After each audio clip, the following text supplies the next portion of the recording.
Sebab kita memang golongan-golongan penentang kan.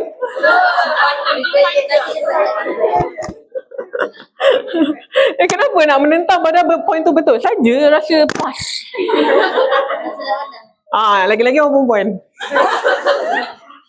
Walaupun dia takkan dapat anugerah ke apa, tapi dia puas pada diri dia seolah-olah akulah juara kan. Orang perempuan. Ya, aku macam dah jauh sangat tu.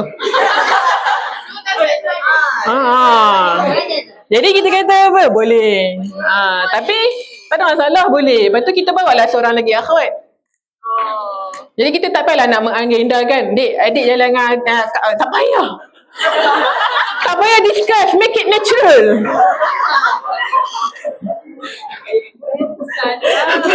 Awak ni lain ni deal, tak payah. Make it natural bila ni terus je borak dengan sebelah, akhwat terus main peranan. Jangan bawa akhwat yang blur. Tak guna kita nak minta tolong dia pula menyusahkan kita. Okay? Apa ni aku nak benda lah kau ni. Ikut dah belanja macam strawberry lah, tapi tak faham tas lah. Buat habis duit je. Jadi briefing dulu kat akhwat tu kalau dia memang jenis blur kan. Kau yang gelak gua ni paling blur. Dia yang tak gelak tu yang blur.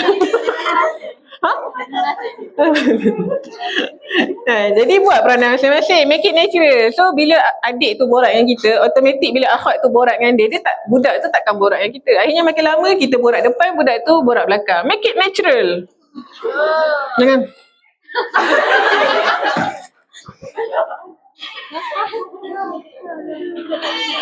Okey, sebenarnya DF ni adalah tahapan pertama, tetapi banyak orang takut nak buat. Selalu bila kita diam Amira.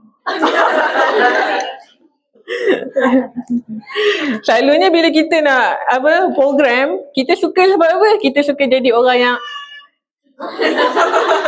bawa dia keluar dari sini. Dia mengganggu perasaanku.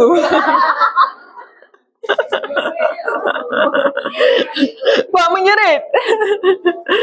Apa tadi?